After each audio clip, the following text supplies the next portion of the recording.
নাম আবু সাইদ, বাবার নাম মকবুল হোসেন, ঠিকানা বাবনপুর, পীরগঞ্জ, রংপুর। বয়স 25।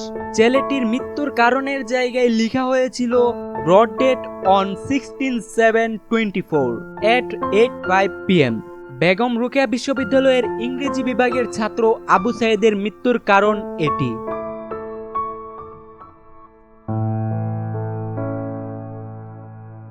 16 জুলাই কোটা সংস্করণ আন্দোলনে উত্তাল বাংলাদেশের আকাশ বাতাস। রংপুর, ঢাকা, চট্টগ্রাম মিলিয়ে 6 জনের মৃত্যু হয়েছিল সেদিন। ঢাকায় যে দুটি মৃত্যু হয়েছিল তার একটি ছাত্রলীগের সবুজ আলী এবং অন্যটি ছিল হকার মোহাম্মদ শাহজাহানের।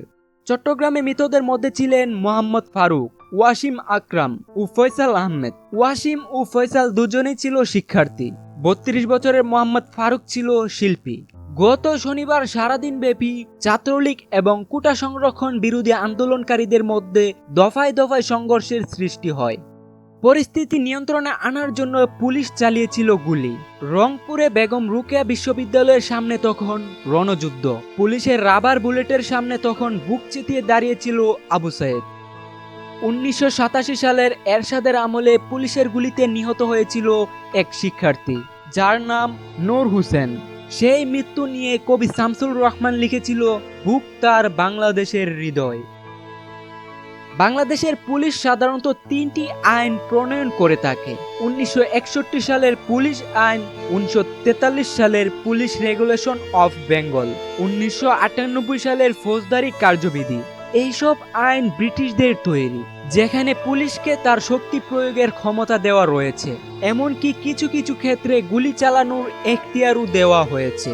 আইন অনুযায়ী গুরুত্বপূর্ণ সম্পদের নিরাপত্তা এবং আত্মরক্ষার্থে পুলিশ গুলি চালাতে পারে, তবে তা অবশ্যই হতে হবে যৌক্তিক।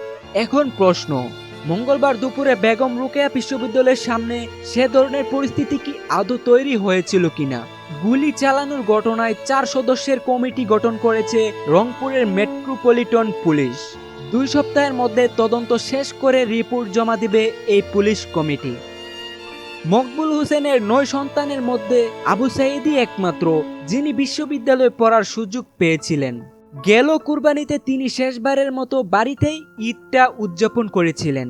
3 দিন বাড়িতে অবস্থান করার পরে তিনি ফিরে গিয়েছিলেন ক্যাম্পাসে। বুধবার যখন কফিনবন্দি ছেলেটি পীরগঞ্জের বাবনপুরে শেষবারের মতো বিদায় নিতে আসলো, তখন আবু সাইদের মা মনোয়ারা বেগম বিষাদে আত্মহারা। তিনি আর্তনাদ করে বলতে লাগলেন, মুর হাসিনা, মুর ছেলেকে মারি ফালালি। ঘটনাচক্রের পীরগঞ্জ উপজেলাতে শ্বশুরবাড়ি শেখ হাসিনার।